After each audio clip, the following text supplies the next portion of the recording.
Joe Biden gives the speech of his absolute career last night. Law enforcement may be coming to a polling place near you. The filibuster is still on the table if Schumer takes over the Senate. And you asked, and it was answered. Netflix considers now taking down the horrendous documentary we talked about yesterday. I'm Jay Edgar, and this is Contemporary.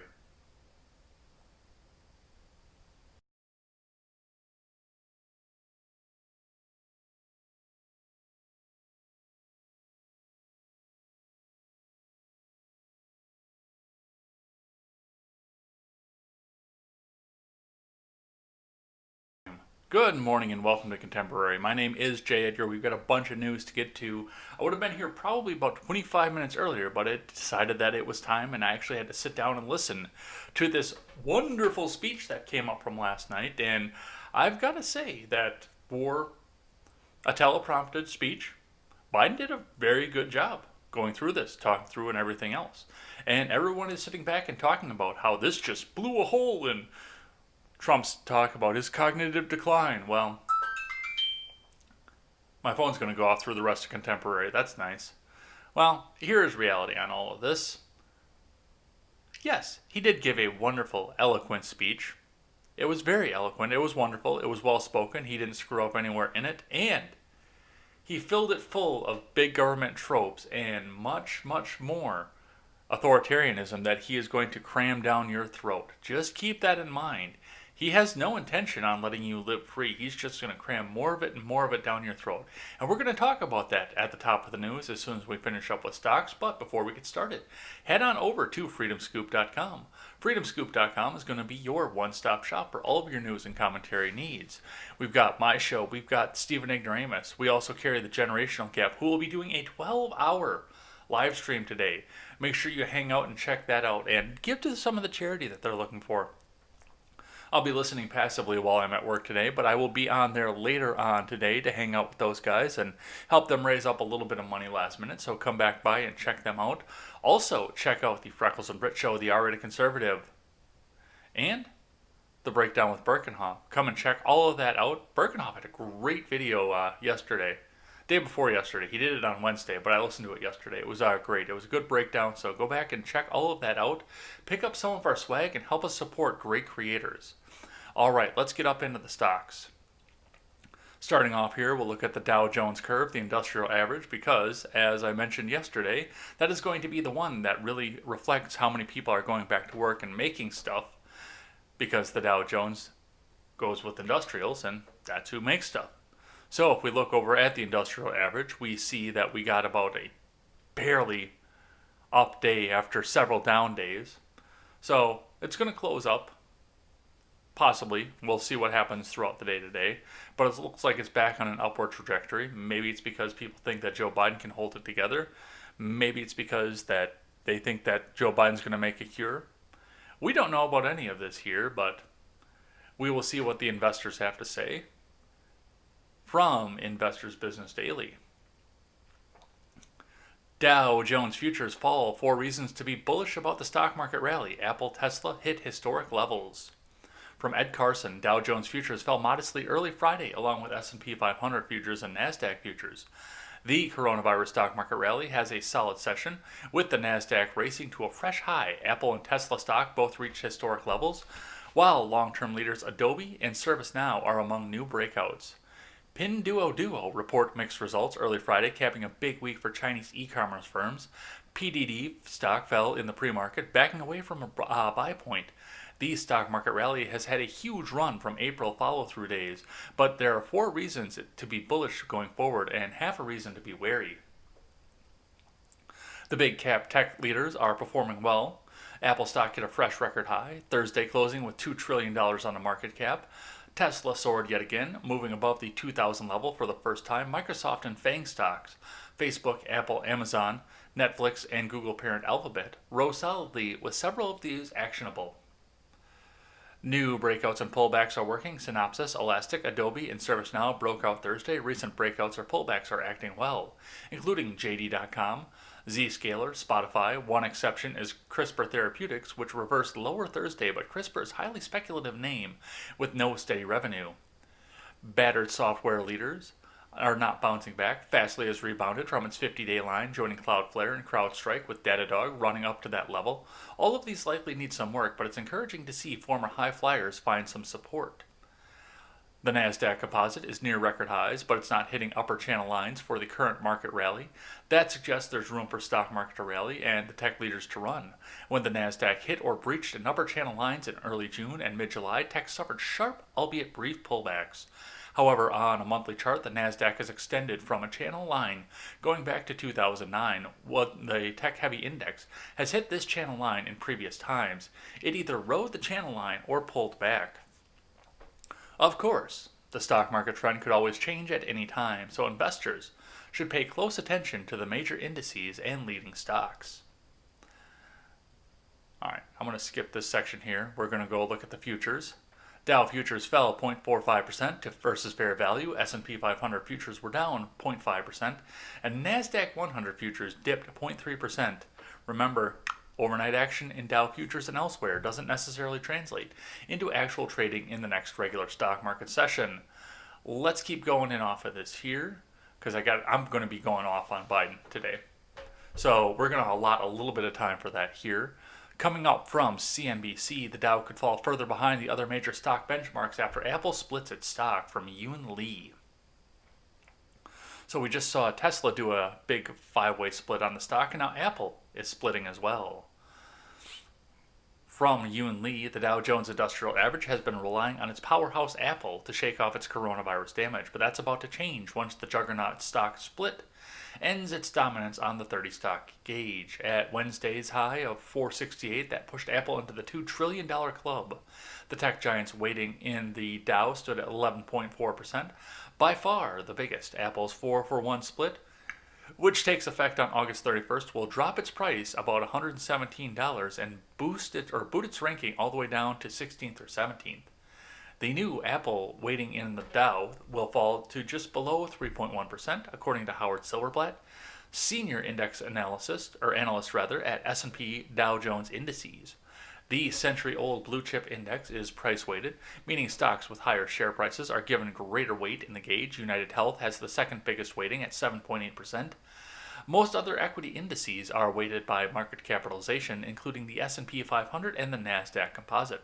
Apple has the number one position in the S&P 500 because of its peak market value. Apple has contributed nearly 1,200 points to the Dow this year, as the stock more than doubled from its March low. Without Apple's heavy lifting, the Dow could have a harder time playing catch-up with the S&P 500 and the NASDAQ, which have already reclaimed their respective records set before the pandemic. The Dow is still more than 6% below its record high from February 12th, after rebounding more than 50% from its March low. And that's what we're seeing up out of this, and yeah.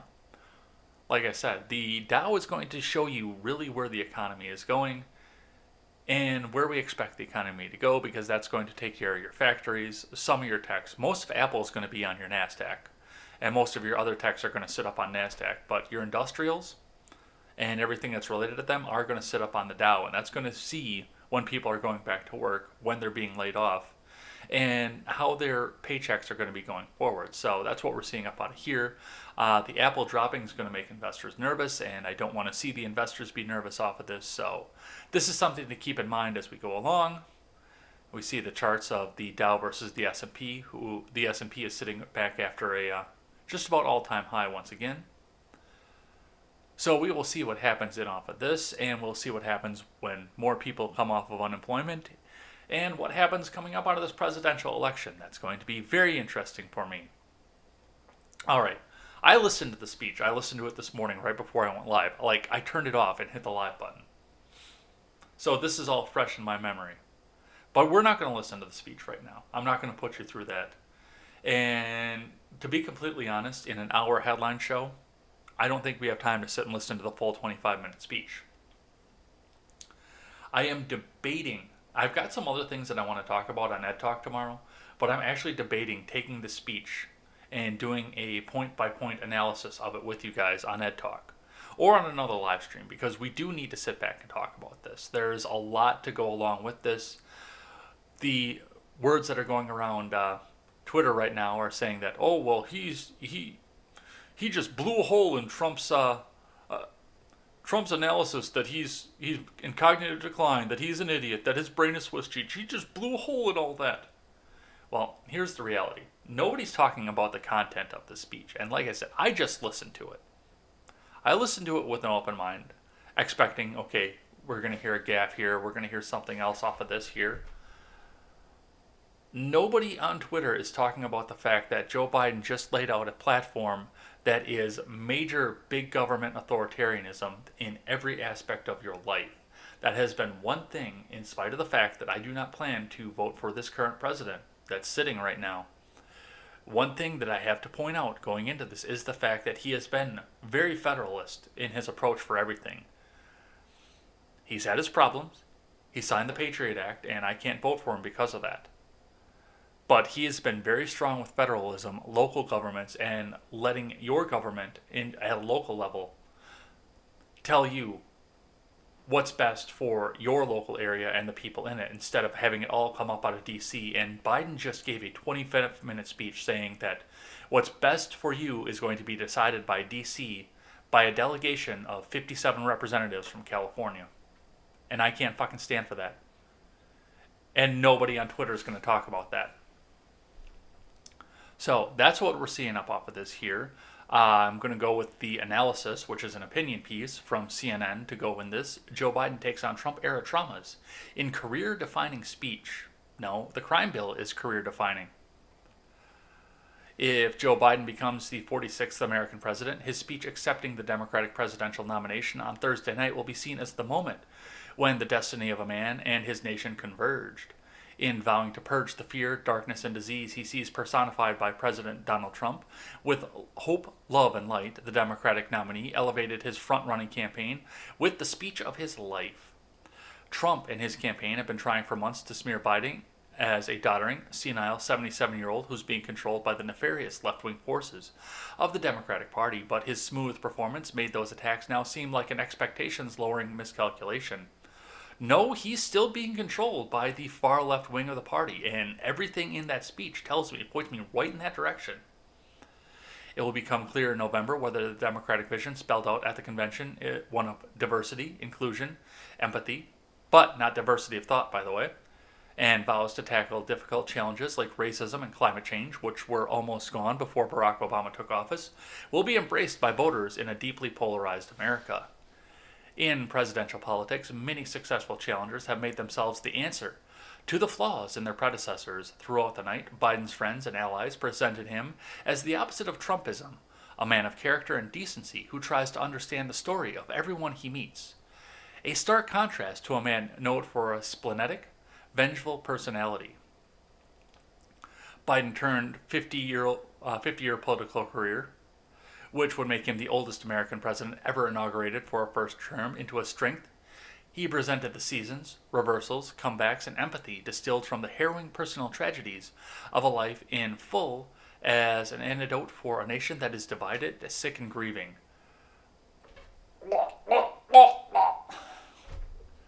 The current president has cloaked America in the darkness for much too long.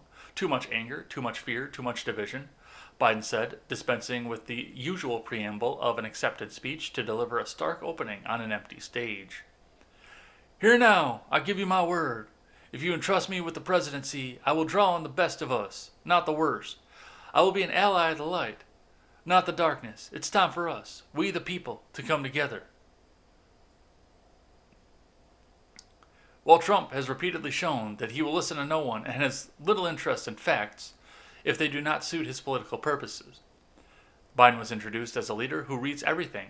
Where Trump has rejected intelligence about Russian bounties, yeah, they brought that shit up. No confirmation on this, but they brought that shit right up in the middle of this. On the heads of American soldiers, Biden promised to never turn a blind eye to the threats U.S. men and women in uniform are facing. While Trump has offered encouraging words to those who would sow hate and division, like the white supremacists who marched on the torches in Charlottesville, this president defined his presidency on the one sentence, very good people on both sides. Yeah, he said that at the end of this speech. Yeah, we definitely need to go through and do a point by this. If you guys are interested in any chance, let me know on the live chat. If you're at all interested in seeing me do something like that, I would love to sit down and point by point the speech from beginning to end. And actually talk about the real things that are going on that we need to be paying attention to.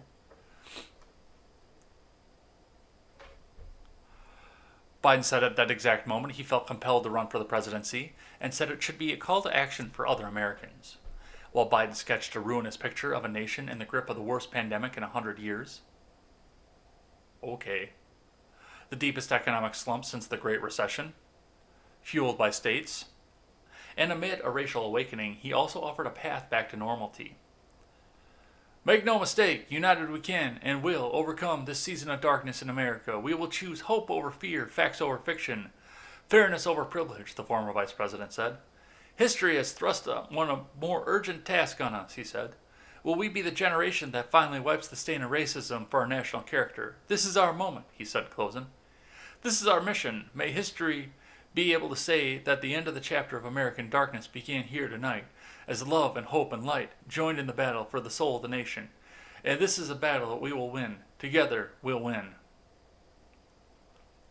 So, and yes, he absolutely said this, and okay, yes, he can read off a teleprompter for 25 minutes. Cool. I like that. He's also intent in starting a war. He's intent on making sure that everything that happens to you gets decided in Washington, D.C. And if you don't like it, guess what? You're not going to be able to partake in this particular economy. So, yeah, absolutely. There is so much going on in this speech. Yeah, that's going to have its own dedicated live stream. I've decided that. And it looks like my audience has decided it for me too. So, let's keep going here.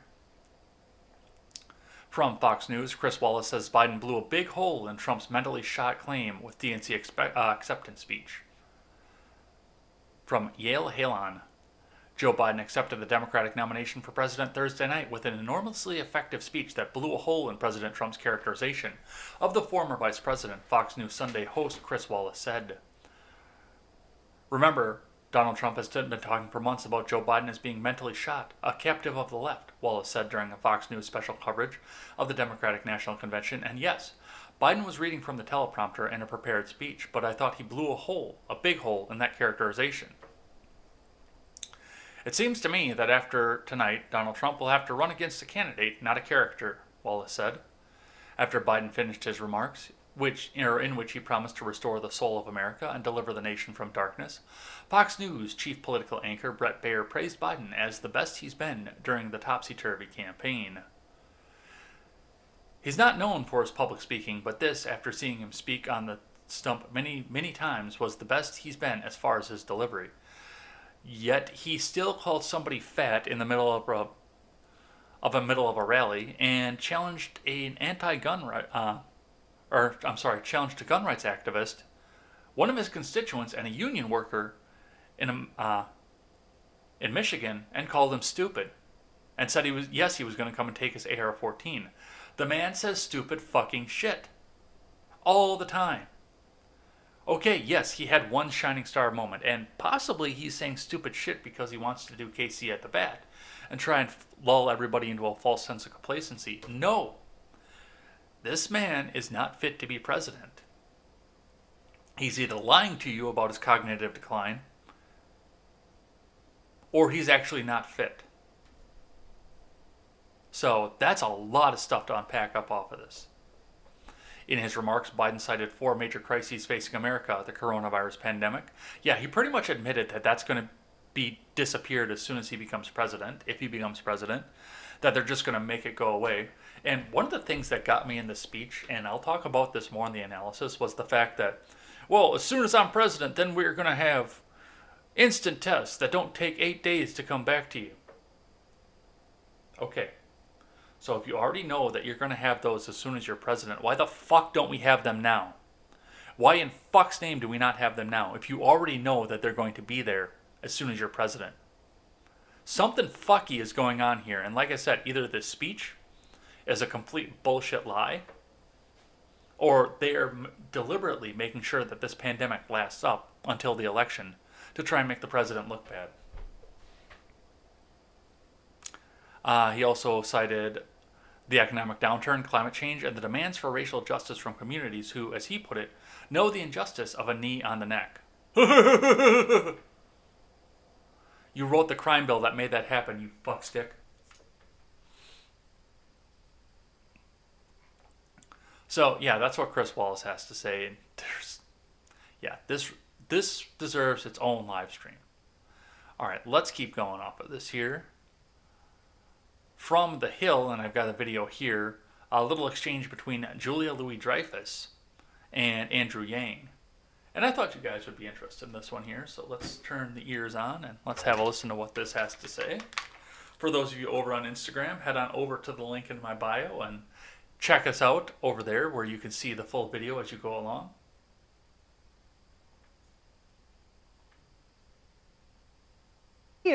So what did you think about Kamala Harris's speech last night? It was tremendous. I was so happy for her. I know, me too. She was fabulous. I cannot wait to see her debate our current Vice President, Mika Pince. Or is it Paints? It's pronounced Ponce, I believe. Oh, some kind of weird foreign name? Yeah, not very American sounding.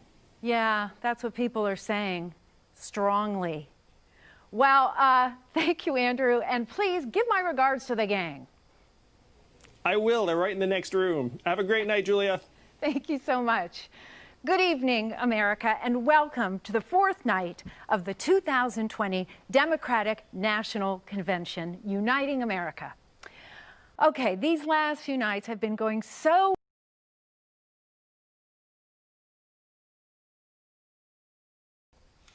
So that was cringeworthy. I don't know if you guys enjoyed that or not, but yeah, this is just...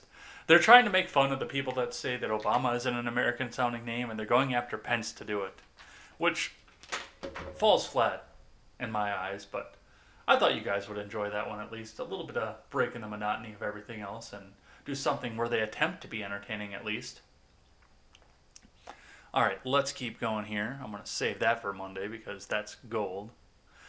Bloomberg appearance at DNC outrages progressives from Tyler Olson. Former New York City mayor and billionaire Democrat bundler Mike Bloomberg is set to address the Democratic National Convention Thursday amid resentment over an alleged lack of financial commitment to the party so far in the election cycle and criticism of the former Republicans' stop-and-frisk pioneer past. Bloomberg left the GOP in 2007 and became a Democrat in 2018. When he ran for the party's presidential nomination in this cycle, he gave the impression that he would be willing to crack open his enormous piggy bank to give the Democrats a significant financial edge in the 2020 election cycle. Mike Bloomberg is either going to be the nominee or the most important person supporting the Democratic nominee for president. Kevin Sheekey, Bloomberg's campaign manager, told NBC News in January, he is dedicated to getting Trump out of the White House. After dissolving his presidential campaign, he transferred $18 million to the party, the largest of its kind to date. And just this week, he pledged $60 million to help the House Democrats in the November election. He also committed roughly $35 million to the pro-Democratic data, consulting the firm Hawkfish. So he's buying the election, is essentially what you're saying. A rich billionaire from New York is buying the election. And nobody has a fucking problem with this. Oh, because he's going against evil Orange Man. No, that's why we don't have a problem with it. But Bloomberg, who remains a prolific donor for Democrats, NPR reported he'd spent $350 million this election cycle buying the fucking election as of late July, has not done enough, according to many on the left. The Trump campaign and the Republican National Committee still maintain a cash edge as the campaign heads into its final stages. Yeah, I wonder what the Bernie fucking lefties have to say about that. I can't imagine there's anything good that they have to say about any of that there because, I mean, this is the kind of thing that they're so pissed about right here. Some billionaire that used to be a Republican buying the Democrat election. There was speculation earlier this year that Bloomberg could be willing to drop $1 billion through the summer and fall in an effort to defeat President Trump, approximately the same amount of money he spent on his failed presidential campaign. That has not materialized, and neither have the payments to his former campaign staffers who he promised during his campaign to keep on the payroll with benefits until the November election. A field organizer even filed a class action lawsuit over the layoffs. He stiffed our party and all the monthly workers he promised to keep on through November, progressive activist Amy Siskind said on Twitter when Bloomberg's inclusion in the DSC lineup was announced. Why is Bloomberg speaking? Because he can go up on the stage and sell more magazines? I don't know. Seems pretty business savvy to me. Bloomberg's record as a mayor has been under the microscope as well. It was one of the issues that eventually sunk his campaign. We can't just say the words Black Lives Matter, says Mayor, who endorsed the stop and frisk pioneer Mike Bloomberg. Hill TV host Crystal Ball said on Monday, in response to the speech by Washington, D.C. Mayor Muriel Bowser, who endorsed Bloomberg's White House bid. She added on Tuesday, Democrats are treating progressives and young people as cater waiters. They're to serve hors d'oeuvres to the Republicans, billionaires, and former office holders who are the real guests. Nalini Stamp, part of the Progressive Working Families Party that backs progressive Democrats, also expressed outrage at Bloomberg's inclusion in as a speaker last week when he was announced. Legit ridiculous, she said, especially having someone like Mike Bloomberg who, cough cough, as a reminder, stop and frisked black and Latino youth in the city of New York for years.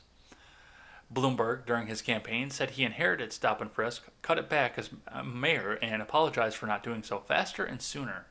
And there are, of course, more than 70 days until the presidential election, and Bloomberg could still make a splash with a large financial commitment. He'll also have the chance to mend fences with his critics during his address on Thursday. So, yes, Bloomberg is a part of the DNC now. And it is delicious to sit back here and watch this. It is absolutely 100% delicious to watch all of this happen and go on like this. Oh, Mike Bloomberg. As part of the DNC, stop and fucking frisk Mike Bloomberg. Oh my God, you can't write this shit. I don't know where the writers for Federal Apprentice come up with this. But this is great.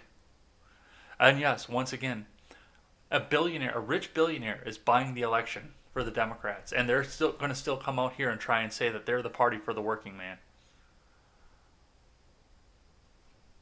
I don't get it. I don't get any of this. We are in some sort of parallel timeline universe. Something happened with Harambe. None of the world makes sense right now. Let's keep going. DNC used a deported woman to attack Trump. She was deported under Clinton, flagged under Obama, from Ryan Saavedra. The deported illegal alien that the DNC used this week to attack President Trump was previously deported under Democrat President Bill Clinton and was flagged under former Democrat President Barack Obama to be deported after she illegally re-entered the United States. Alejandra Juarez first sneaked into the U.S. in 1998. She was caught at the border and deported back to Mexico, the Washington Times reported. She quickly sneaked back into the U.S., a felony act, and remained in the shadows until a traffic stop in 2013, when she appeared on the radar of U.S. Immigration and Customs Enforcement. Experts said an Obama-era initiative expanding the use of local police fingerprint checks to aid deportations likely flagged Ms. Juarez for ICE, the Washington Times added. At that point, Obama Homeland Security Department had a choice. It could have shown leniency, but instead reinstated her deportation order from 1998, putting her on the top of the path to deportation that the Trump Homeland Security Department carried out in 2018. Democrats used Alejandro Juarez's daughter, 11-year-old Estela Juarez, as a weapon against the president during the DNC this week, when she read an emotional letter that tried to portray the president as a cold person who was ripping families apart. Yeah, they've been trying that bullshit since the beginning of the presidency. The ad, in which Democrats featured Estela Juarez, also falsely misrepresented comments that Trump had made during his presidency. The video shows Trump making 4 comments on 4 separate occasions and makes it seem as though he was talking about illegal aliens. The 4 comments were, "We will begin moving them out day 1. These aren't people. I don't want them in our country. They're animals." In each of those statements, Trump was referring to violent criminals, including the hyper-violent MS-13 street gang, not people who were simply in the U.S. illegally. Full context of each remark below, portion of quote used by the DNC highlighted in bold. Number one, Trump said during a 2016 campaign event, according to federal data, there are at least 2 million, think of it, criminal aliens now inside of our country. 2 million people, criminal aliens. We will begin moving them out day one, as soon as I take office, in a joint operation with local, state, and federal law enforcement. That one might be the worst one. Jesus. All right, I need to shut that up. Sorry, technical difficulties here, folks.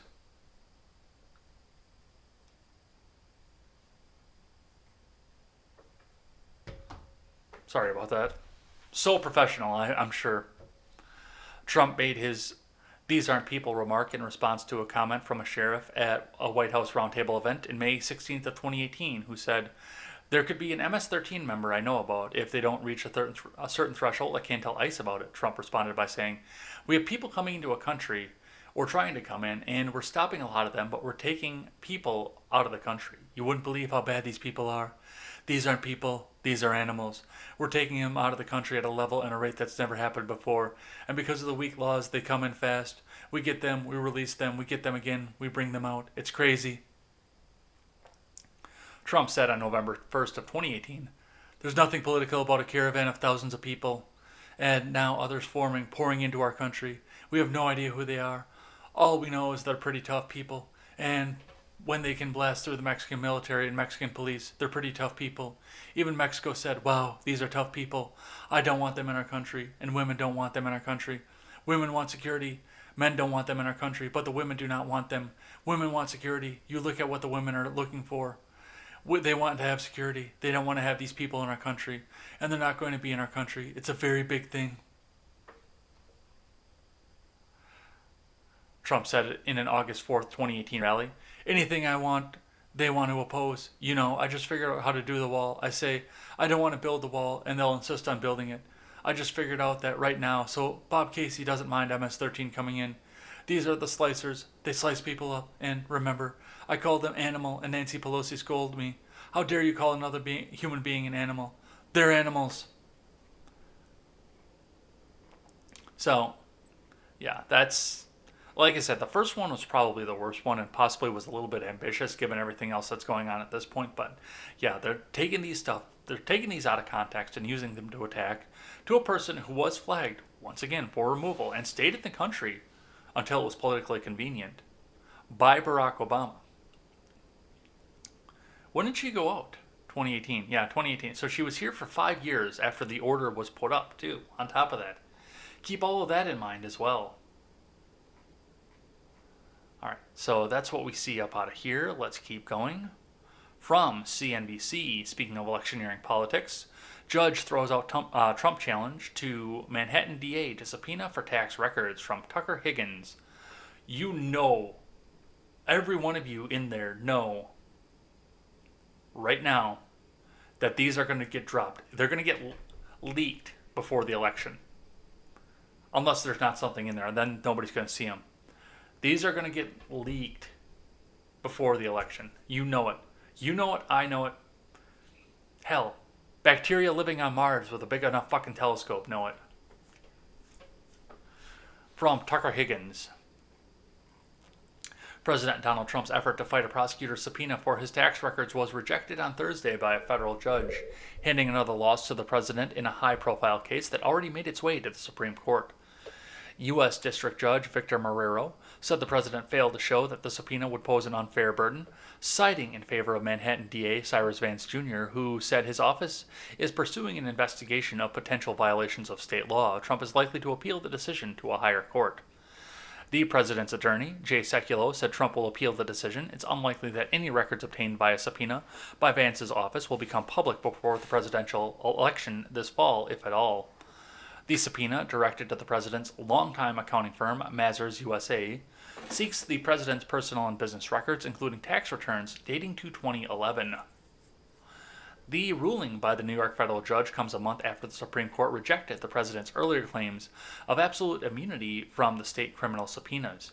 While the top court rejected the immunity argument, it said the president was entitled to object to the subpoena on alternative grounds. Following the Supreme Court ruling, the president argued that the subpoena was overly broad and politically motivated. But Marrero said those objections were essentially the same as earlier immunity arguments. Marrero wrote that he could not mechanically credit the president's new arguments, likening them to absolute immunity through a back door. Marrero dismissed the case with prejudice, effectively preventing the president from bringing new arguments to the court for why the subpoena should not be enforced. Vance has been relatively opaque about the subject of his investigation because there isn't one. His office is known to be investigating hush money payments to porn actress Stormy Daniels on the president's behalf by his former lawyer, Michael Cohen, in a run-up to the 2016 election. Daniels has said she had sex with Trump, but he has denied the affair. No, there's no investigation. They're not looking for anything. They're looking to get their hands on these records so they can get leaked before the election because they think that there's something in there. They're looking to get this stuff out there and leaked so they can try to paint the president in a bad light. Otherwise, yes, every mainstream news outlet coverage would be saying, oh, well, Vance is out there and this is what he's investigating the president for because Orange Man is bad. Keep that in mind. The Orange Man is bad and that's what they're investigating him for. So that's why. If he actually had an investigation out there, we would all know about it at this point because he'd be bragging about it. I'm going to take down that evil President Trump. So yes, this is an absolutely opaque attempt to get these out and leaked before the presidential election in something that was never a law to begin with. All right, let's keep going in off of this here from The Hill. Trump says he will send law enforcement, U.S. attorneys to polls in November to prevent fraud, from Justine Coleman. President Trump said Thursday he plans to send law enforcement, U.S. attorneys, to the polls in November to prevent voter fraud. When asked by Fox News host Sean Hannity late Thursday night if the president was going to have the ability to monitor and avoid fraud during the upcoming November elections, Trump said, "We're going to have everything. We're going to have sheriffs. We're going to have law enforcement, and we're going to have hopefully U.S. attorneys, and we're going to have everyone and attorneys general," the president continued. The president once again criticized the practice of mail-in voting, alleging that anyone could sign the universal mail-in ballots, specifically naming the system in Nevada. "Nobody's ever heard of anything like this," he said. "They may send them to all Democrat areas, not to the Republican areas, as an example," he added. "Could be the other way too, but I doubt it." Trump's pledge to send law enforcement to the polls comes after he and his allies have repeatedly claimed that mail-in voting will open the election up to fraud, despite a lack of evidence. In recent weeks, the president has questioned whether the results of the election will be accurate with mail-in voting amid the coronavirus pandemic. Yeah, we are not going to know who's going to be... I keep saying this over and over again, but we're not going to know who the president is going to be come January. I'm sorry, there's no way, because there's going to be a lawsuit here, there's going to be a lawsuit there. No matter who wins, somebody's going to challenge it on the grounds. And yes, I think he's actually got a point, especially when they're doing universal, where they don't deliver them to specifically Republican areas as well that they know. Anybody who's got a Trump sign in front of his house might not get his mail-in ballot. The biggest problem that I have for me is something that I learned from Tim Pool and I followed up on and discovered that this is, yes, actually the truth. The Postal Workers Union right now has endorsed Biden for president. I am not going to hand my ballot to somebody who has endorsed one political candidate. And this is coming from somebody who's not voting for a president. This is coming from somebody who does not plan to vote for either president or any of the third parties out there this year. I'm still not going to hand my ballot to somebody who's endorsed Joe Biden, because I know the top of that line is going to be blank, and that's going to be opened up for fraud too. I might find out that I voted for Biden at some point. So no, I'm not going to. I am walking up to that poll. That ballot is going to be in my hand from the moment I receive it, blank, to the moment it goes into the machine. And I encourage everybody else in this country to do the same. But also make sure that if you are in a universal mail-in ballot area, that you get your ballot. Make sure that you get that. Check your mailbox every day, and if you don't, you need to follow up why.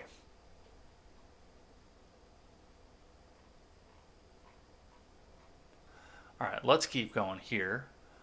I've got a tweet from Joe Walsh and then the article that it inspired here. Joe Walsh, who has a painting of Trump on his wall and throws... He's got like a shrine to Trump. He is obsessed with Trump. I don't know if he throws knives at the shrine or what he does, but this guy cannot tweet without mentioning Trump. Trump. Joe Biden abandoned Scranton. Joe Biden was 10 years old when his family left Scranton. His dad was looking for work. And this is a retweet from Caitlin Collins talking about President Trump criticizing Joe Biden for moving away from Scranton, which happened when he was 10 years old because his dad reported he couldn't find work. He abandoned Scranton, he was here for a short period of time, and he didn't even know it. So, with that in mind, let's see what the Associated Press has to say about this. Bidding for Pennsylvania, Trump trolls Biden in old backyard, from Jonathan Lemire.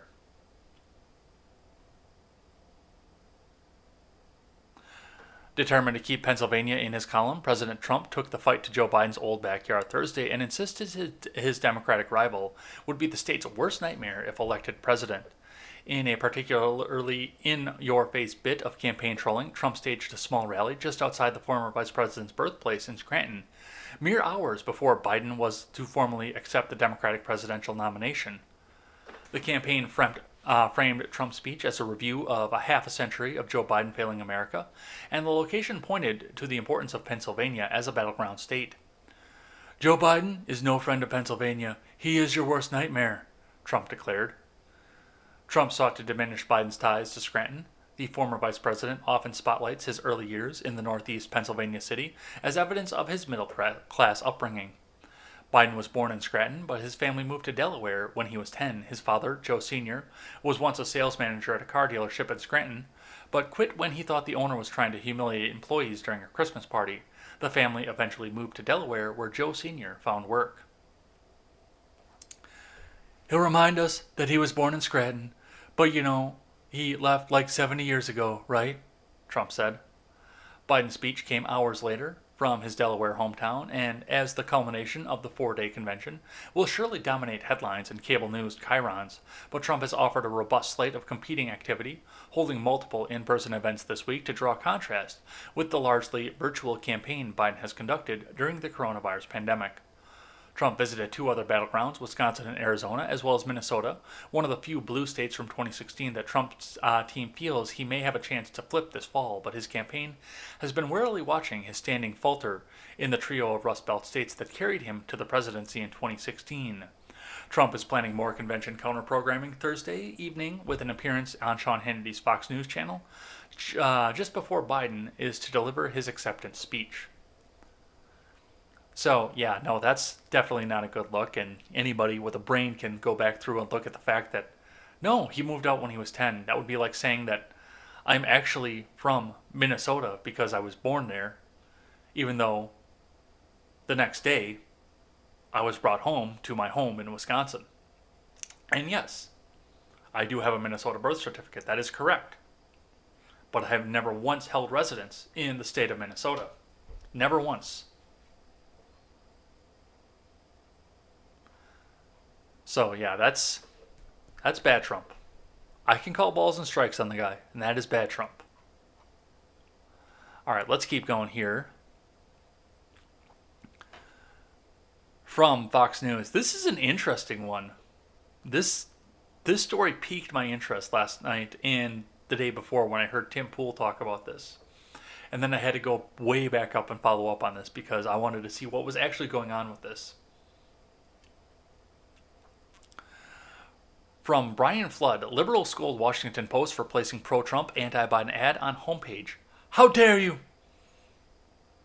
You've stolen my dreams and my childhood. How dare you?" Liberal Washington Post readers were shocked on Thursday when the paper's website featured a massive Trump campaign ad declaring that Kamala Harris's addition to the Democratic ticket proves the radical leftist takeover of Joe Biden is complete. The ad appeared directly under the paper's Democracy Dies in Darkness slogan and featured images of Biden with a dumbfounded look on his face while Harris was shown with a sinister smile across her face. A smaller version of the same ad appeared next to both sides of the Washington Post online masthead. The cleverly selected images of the 2020 Democratic presidential running mates were placed in front of a gloomy image of protesters standing around a burning building. Now that Kamala Harris is on the ticket, the radical leftist takeover of Joe Biden is complete, the ad said. The ad was paid for by Donald J. Trump for president and came on the day that Biden is expected to accept the Democratic nomination, with a highly anticipated speech from the virtual Democratic National Convention.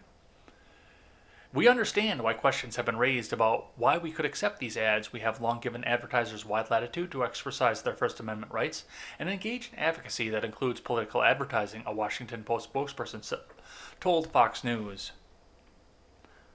And there is the picture of the ad right there. Paid for by Donald J. Trump for president. There it is. Jeff Bezos' paper, which Trump often criticizes for what he considers unfair coverage, was roasted by journalism professor Jeff Jarvis in a scathing Twitter thread. No, Washington Post, no, how dare you?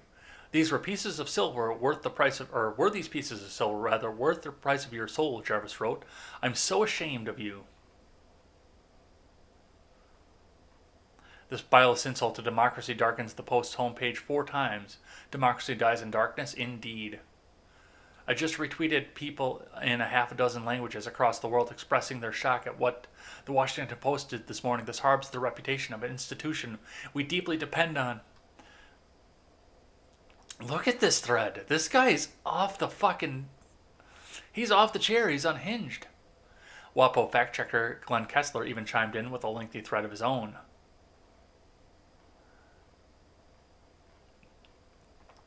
The reality is the Trump campaign paid for the ad space. And yes, the Washington Post had the absolute opportunity to say, no, we're not going to do that. But guess what would have happened if they'd have come out and said, no, we're not going to place this ad? Guess what would have happened if they'd have come out and said that?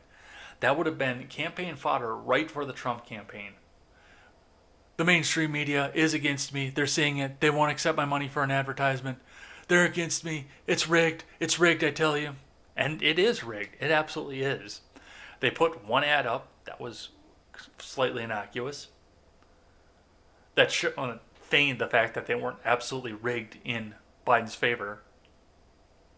And they got blown apart for it by their own people. But yes, no, absolutely. The PR nightmare, if they had rejected this, would have been massive, especially if the Trump campaign is putting up this kind of money. They're trying to say that they're impartial. They're trying to, at least. And we all know that they're not. But they are trying to.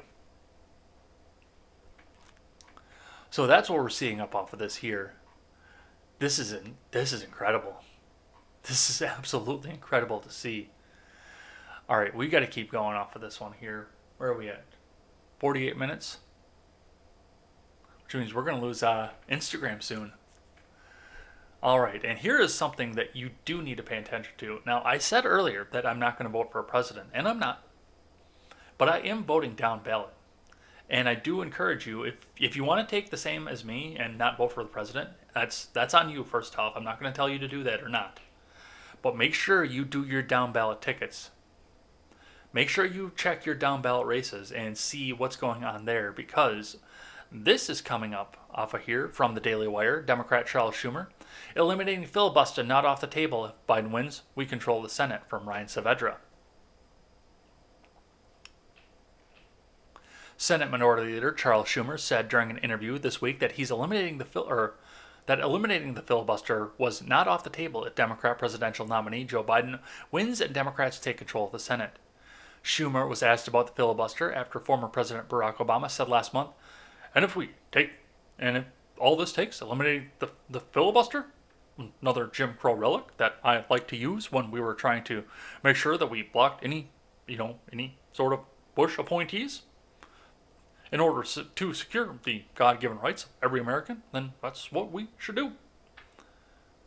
We have a moral imperative to the people of America to get a whole lot done if we get the majority, which, God willing, we will, and keep it in the House, and Biden becomes a president, and nothing is off the table. These people are not even trying to hide the fact that they want to come in and take over your life. They want everything in play here. And they want to take the filibuster away to do that. So they don't have to court Republicans anymore. They can just slam through whatever the fuck they want. And they're making no bones about it either. They're not trying to hide the ball.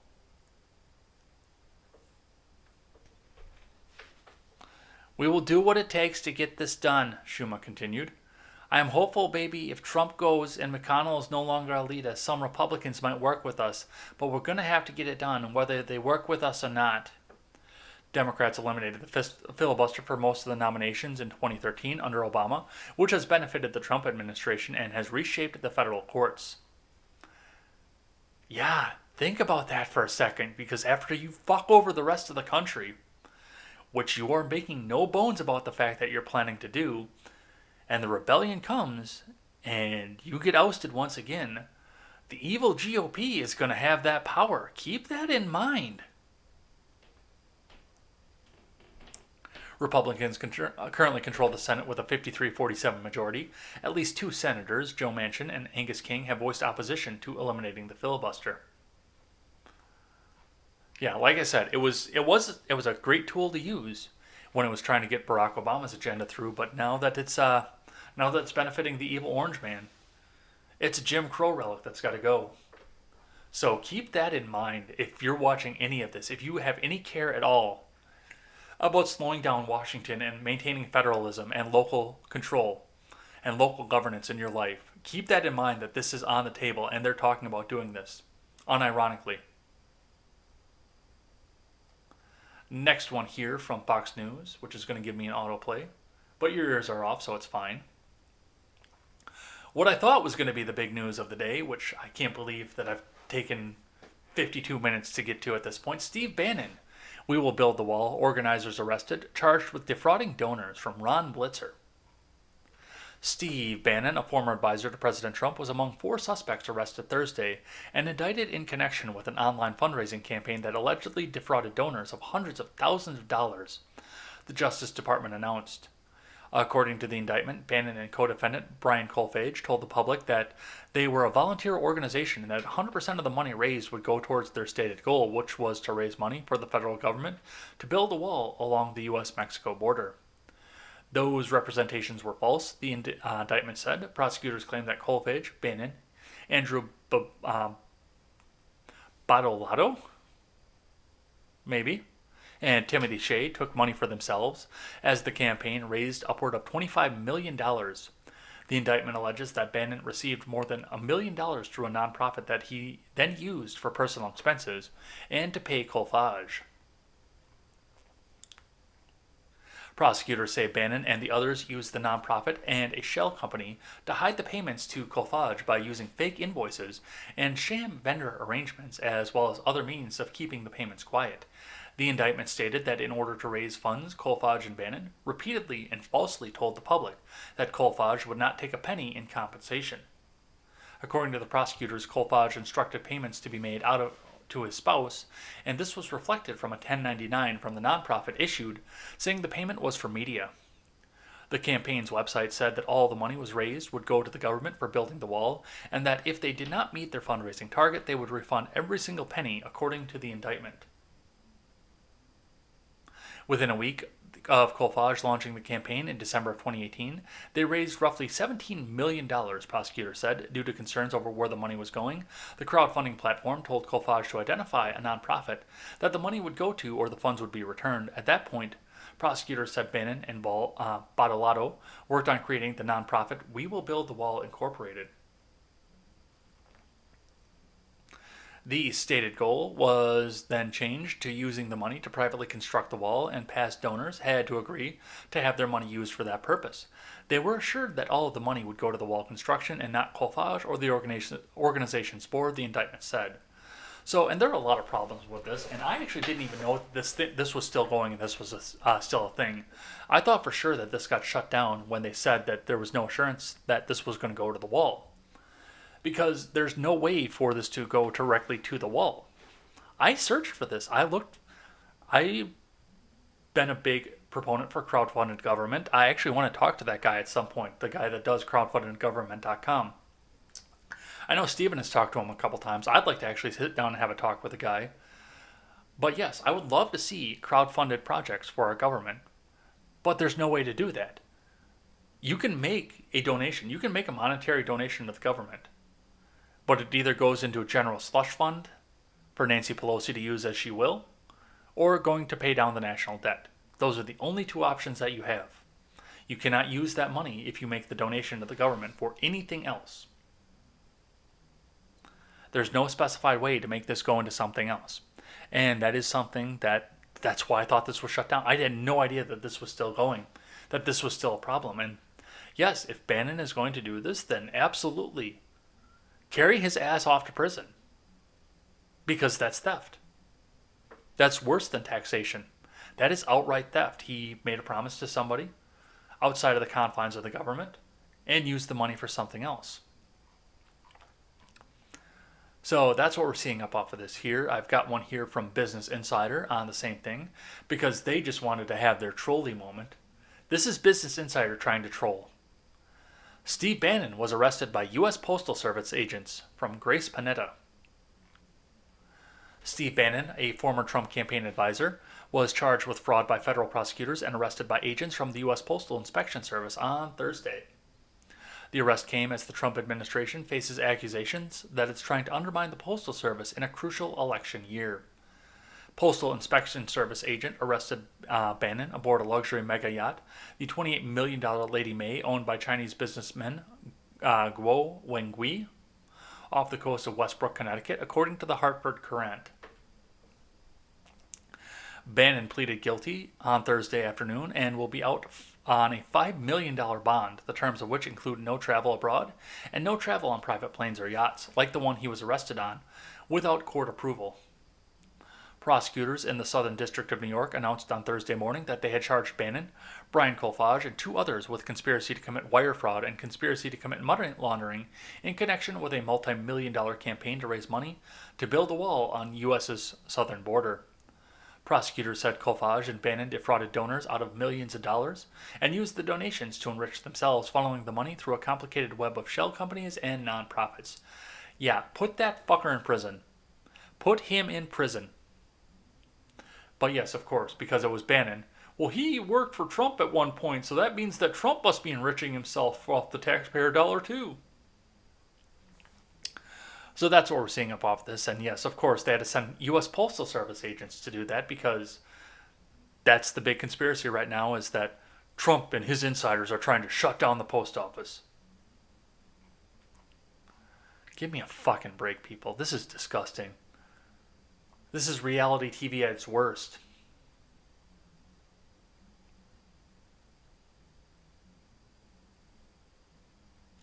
All right, so from NPR.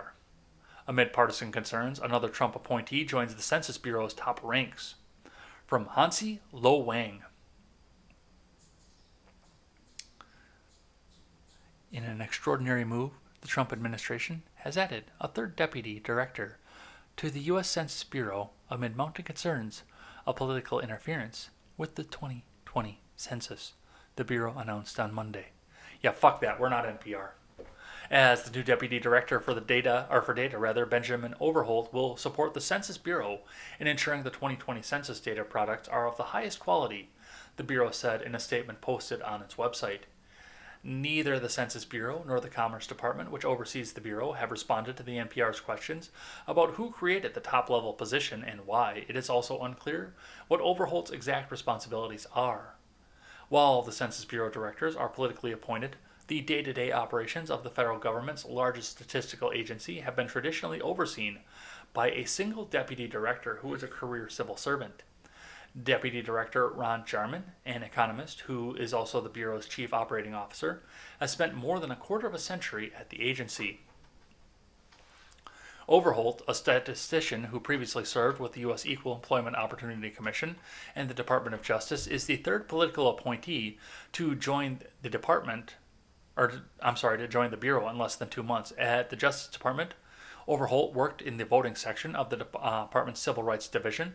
Overholt also served with the U.S. Army for about 14 years, according to the Bureau and a LinkedIn profile.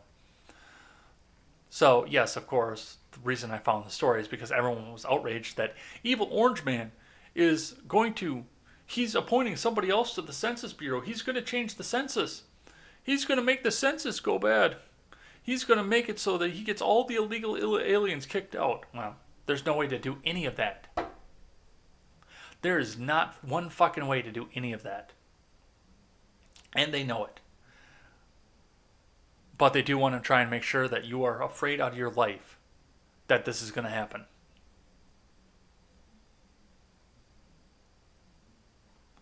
All right, let's keep going here from the New York Post. Delta may ban ex-Navy SEAL credited with killing Osama bin Laden for an anti-mask rant. From Yaron Steinbuch. The ex-Navy SEAL who shot Osama bin Laden and posted a since-deleted photo of himself without a dumbass mask may be subjected to some Delta force as the... Oh, I see what you did there. That's fucking stupid. As the airline is considering banning him for his stunt. I'm not a pussy, the former SEAL, Team 6 member, Robert O'Neill, 44, tweeted alongside a photo of him, smiling in his seat with a man wearing a U.S. Marines cap in the background. Followers took this post as a direct attack on his fellow passenger, with some even noting that it was the same slur he used for the Al-Qaeda leader. Oh my God. This guy served under Obama. And he's even subject to the worst of it. He served out an Obama order to kill bin Laden. And he's even... Oh my God. What is this world? What is this world? Oh my God.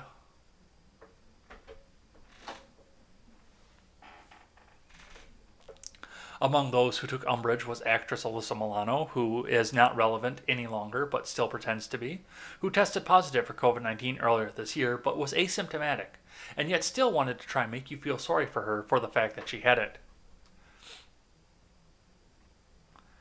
You do realize you may be asymptomatic and give the virus to other people that could potentially kill them. I think that makes you a sociopath, she said in a tweet.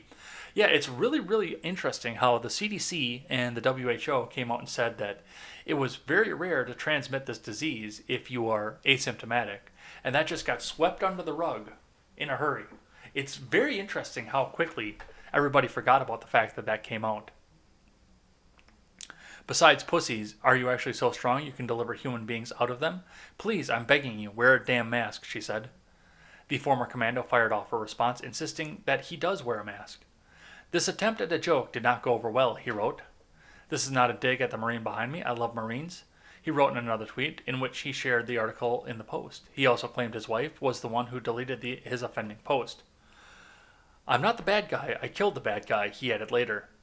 Delta Airlines said O'Neill may face a ban. We're aware of this customer's tweet and are reviewing the event. All customers who don't comply with our mask-wearing requirements risk losing their ability to fly Delta in the future, airline rep Kyla Ross told the Post. Medical research tells us that wearing a mask is one of the most effective ways to reduce the COVID-19 infection rate, she added. Last week, Delta CEO Ed Bastian told CNN that the airline had already banned dozens of people for refusing to wear masks. Yeah, keep that in mind, people, that they will ban you if you don't sit down, bend over, take the knee, and take it in the ass by putting on that mask. There's a reason I drove to Florida and didn't fucking fly. Well, part of that was because I didn't want to try and rent a car the whole time while I was going there as well. But yeah, there's a reason that I drove. Because all of this is just absolute draconian. And the airlines and the TSA will ban you and put you on the no-fly list if you don't sit back and follow their rules to the T. I hate flying. I realize that it's the easiest way to get to a place like Phoenix. But God, do I hate flying with all the rules and the TSA and everything else that was supposed to go away within a couple of years after 9/11. So that's what we're seeing up off of this here. Goodyear put out a tweet. A message from Richard Kramer. By now you are aware of a visual from our Topeka factory that has been circulating in the media. I want to personally clear the record on what you're seeing and hearing. So I'm going to read a little bit of this letter here. By now we got this here.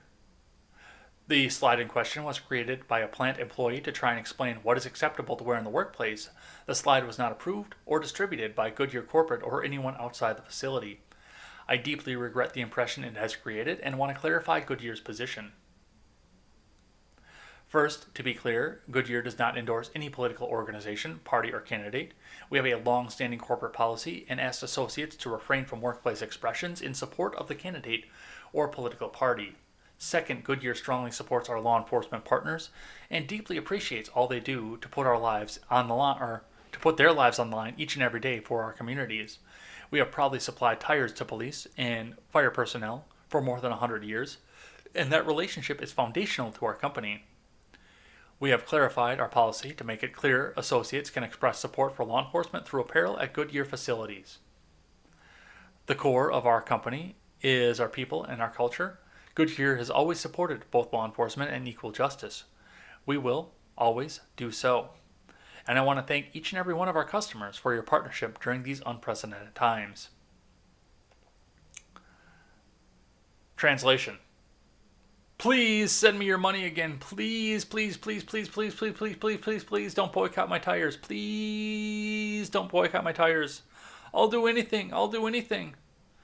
Now, mind you, they went out with law enforcement. They did not walk back Black Lives Matter or LGBTQ pride, which is very political in today's day and age. It shouldn't be political. Neither one of those things should be political. But both of those things are very, very politicized in today's day and age. So it is time for you to come back and rethink what else you have going on here and what that means. But yes, Goodyear wants your business once again.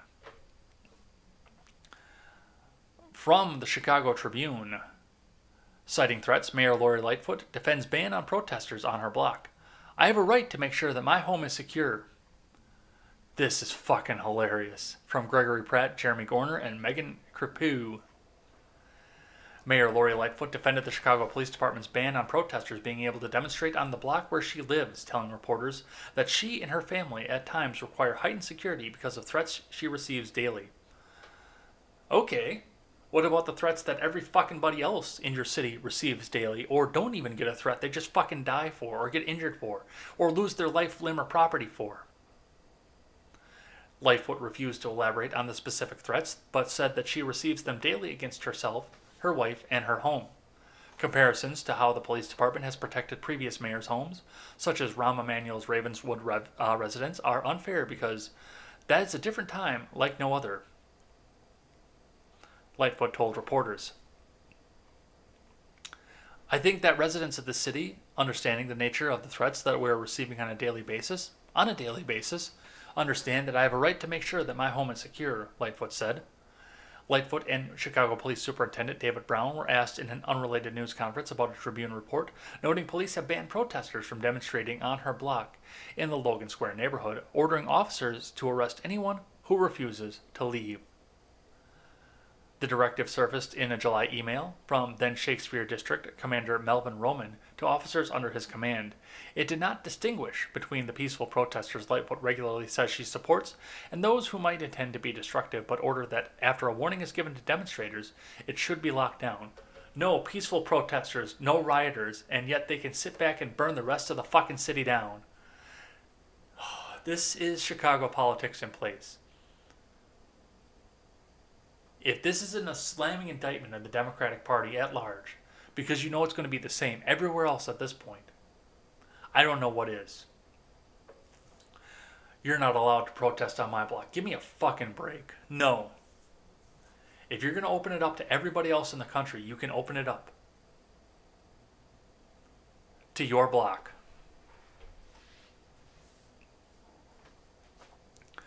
All right. From the New York Times, a former newspaper, Uber and Lyft get reprieve after threatening to shut down. The companies, under legal pressure to reclassify their California drivers as employees, said they would halt rides before an appeals court gave them permission to continue. Out of California from Kate Conger. Uber and Lyft threatened to suspend ride-hailing services throughout California on Thursday night, a defiant reaction to a judge who ordered the companies to reclassify their drivers as employees. But hours before the ride-hailing blackout was set to begin, an appeals court granted Uber and Lyft temporary reprieve, allowing them to continue operating while the court weighs their appeal. Oral arguments in the case are set for mid-October.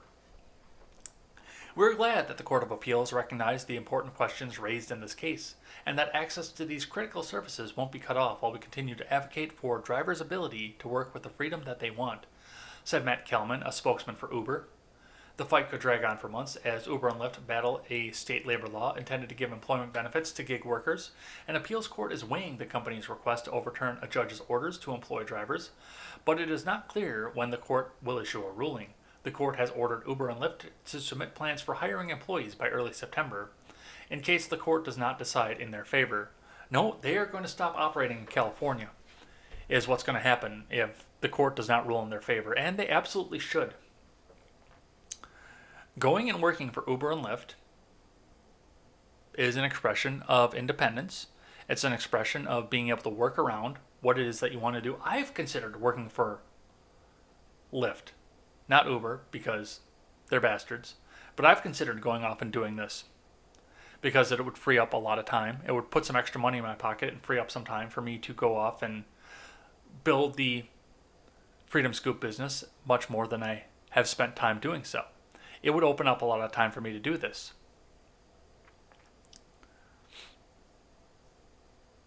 But I wouldn't go in if I was going to have to fill out another 1040.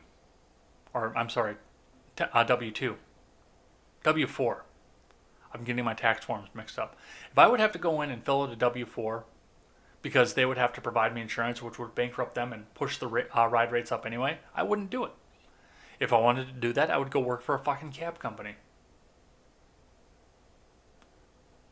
If I wanted to fill out another W4, I would go work for the cab company. That's exactly it, too. So they're sitting here trying to change the way that these people do business so people can't work on their own time but do have to get their insurance anyway. And yes, Uber and Lyft would come up out of this.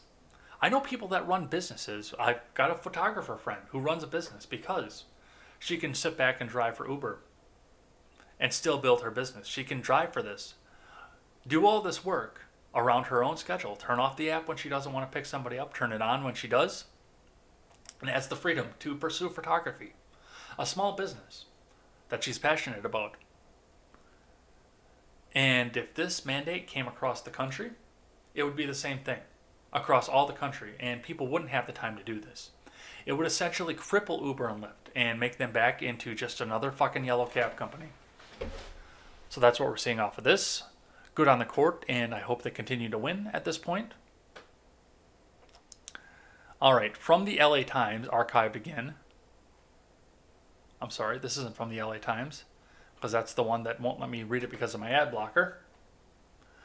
All right, from the BBC, Alexei Navalny poisoned Russian opposition leader in a coma. No author given. The anti-corruption campaigner fell ill during a flight, and the plane made an emergency landing in Omsk, where doctors said he was in a coma and they were trying to save his life. The team suspects something was put in his tea at an airport cafe. The Kremlin said it wished Mr. Navalny a speedy recovery. Mr. Navalny, 44, has for years been among President Vladimir Putin's staunchest critics. In June, he described a vote on constitutional reforms as a coup and a violation of the Constitution. The reforms allow Mr. Putin to serve another 2 terms in office after the 4 terms he already had. Yeah, no, Putin put this guy down. You can almost guarantee them on at this point. I mean, this is just an allegation, but I thought this was a little bit interesting coming off this. So a Russian spy goes on a plane. He winds up in a coma off of this. Not dead, but he winds up in a coma. And now he's sitting pretty much dying in a British hospital. So we wish Mr. Navalny a speedy recovery and enjoy the little brief look into European politics. All right, a couple more here, and then I'm going to sit back and thank everybody who chatted in the live chat. So if you're in the live chat right now and you haven't said a word and you want to get your name read at the end of the show here, make sure you get your message up there. And if you're over on DLive, show me those stickers. I want to see all your stickers. I want to see all the stickers. Give me those stickers. All right, from the LA Times, a little bit of good news. Netflix is taking down, or is responding to the fact that they got the petition for Cuties. The little commercial banner set in front of the headline, so I had to paraphrase it. But from Christy Karras. Netflix issued an apology Thursday after thousands signed a petition demanding the immediate removal of the controversial French film Cuties from the streaming platform. The movie, about an 11-year-old who rebels against her family and joins a free-spirited dance crew, is accused in the online campaign of sexualizing young girls for the viewing pleasure of pedophiles. Originally titled Mignonnes, the product premiered earlier this year at the Sundance Film Festival, where it won a jury award for directing.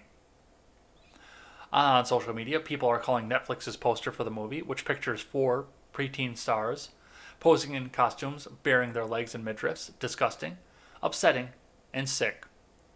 Netflix has apologized for its promotional materials, but there are plans to scrap the film. But there are no plans to scrap the film, which is set to debut globally on September 9th. We are deeply sorry for the inappropriate artwork that we used for Mignonnes, Cuties, Netflix said in a statement Thursday morning. It was not okay, nor was it representative of this French film, which won an award at Sundance. We've now updated the picture and the description. The original plot summary for Cuties, preserved via screenshot in the petition, introduced 11-year-old Amy, who becomes fascinated with the twerking dance crew and starts to explore her femininity. The Change.org campaign to delete the title has amassed more than 49,000 signatures as of Thursday morning, and Netflix's apology did not go over well with those who believe altering the poster and synopsis is not enough. In a recent interview with Cine Europa, director Maimouna Doucoure explained the inspiration for Cuties, which is based on part on her own childhood experiences, as well as those of girls growing up today. This isn't a health and safety ad, Doucoure told Cine Europa. This is most of all an uncompromising portrait of an 11-year-old girl plunged in a world that imposes a series of dictates on her. It was very important not to judge these girls, but most of all to understand them, to listen to them, to give them a voice, to take into account the complexity of what they're living through in a society, and all of that in a parallel with their childhood, which is always there, their imaginary, their innocence. So, like I said, I am actually at least partially curious about what's going on with this film and what's actually in it. Now, for the most part, most of the people that are complaining about it don't know what's in the film, and this actually may be speaking out against girls growing up too fast. We don't know. I remember the series Insatiable with Debbie Ryan on Netflix, because Netflix is no stranger to controversy, where Debbie Ryan put on a fat suit and pretended to be a nerdy fat girl, and then after an injury got her jaw wired shut, lost a bunch of weight, and now that was supposed to be fat shaming was what that was. And then she went on to go into beauty pageants and become a murderous psychopath. Spoilers, sorry. I recommend watching it. That was a good series. I enjoyed that one very much. But I do remember the backlash that came off of this, that this was nothing but fat shaming, and it came, once again, weeks before the series was ever released. Now, the series was a very, very gritty and enjoyable story of revenge, and I very much enjoyed it. But it was so packed with controversy, it almost got taken down off Netflix as well. And this may be something we're seeing the same. I don't know what's in this film. I've seen the previews. I don't speak French. The people at Sundance know what's in it, so maybe somebody actually knows that this is a bad thing. But you and I don't know. So we'll see what actually happens off of this. I have no idea what's going to happen with this. And like I say, if this is going to portray the ending of a girl who goes back to her childlike ways because she's growing up too fast, that's a possibility too. I don't know. I've seen stories and movies like that come out before, though.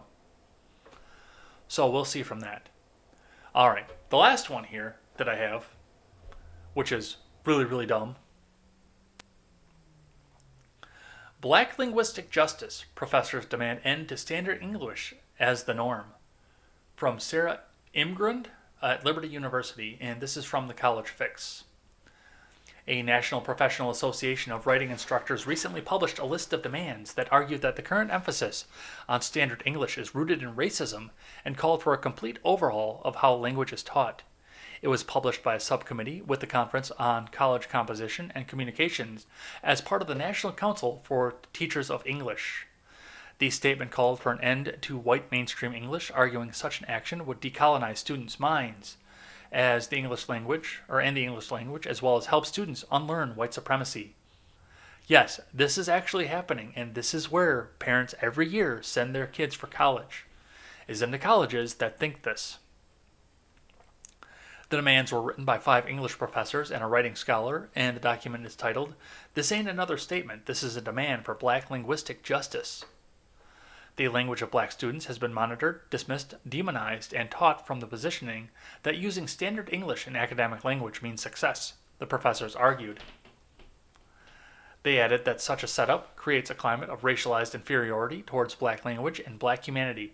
The roughly 3,000-word statement emphasizes 5 main demands as solutions. We demand that teachers stop using the academic language and standard English as the accepted communicative norm, which reflects white mainstream English. We demand that teachers stop teaching black students to code switch. Instead, we must teach black students about anti-black linguistic racism and white linguistic supremacy. We demand that political discussions and practice center black language as the teacher-researcher activism for the classrooms and communities. We demand black linguistic consciousness. We demand that black dispositions are centered in the research and teaching of black language. Yes, this actually happens. This is actually real, folks. This is actually what's going on with this. And they don't understand the fact that some business leader out there is going to look differently on a person who speaks like me, maybe eloquently, with a little bit of a stutter here and there, especially when I'm overtired, or somebody who walks in throwing a motherfucker on every other word and punctuating every sentence with the N-word. There's going to be a little bit of a difference in there and how that goes throughout that person's life. Because I'm definitely not going to, especially if I'm doing something in retail, I'm definitely not going to hire somebody who's going to talk to a customer like that. Anything professional, anything in sales at all whatsoever, I don't want anybody who's going to sit back and talk to a customer like that. No fucking way. You're out of your mind. But yes, this is what's going on in colleges today.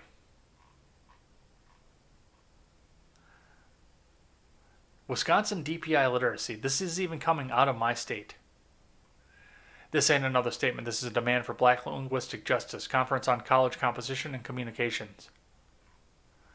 What the fuck? What is this world coming to, folks? This is just... wow. Alright, and that's going to be it for the day here. But the last thing that we do on the day is read the names of everybody who chatted throughout the week. Maybe even address some of the questions towards the end of Friday here. So let's see what we've got going on here. Today we have got a Sully Blue who apologizes for being late. Well, you were actually pretty early up on in the stream. I was late because I was listening to the Biden speech, so you're fine. Dab of Cannabis 420. Let's see. Miami 1984. And Harambe. Yeah. That gorilla really opened up Pandora's box. Davis says, I don't care who Trump fucked. Big whoop. Yeah, pretty much. I know we had a little bit of something about me and my talk against voting in here.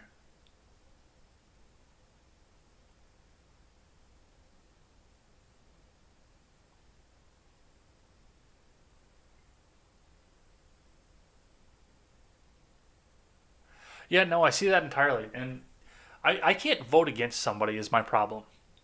Well, that's the solution, actually. I can't vote against somebody. That's my big thing.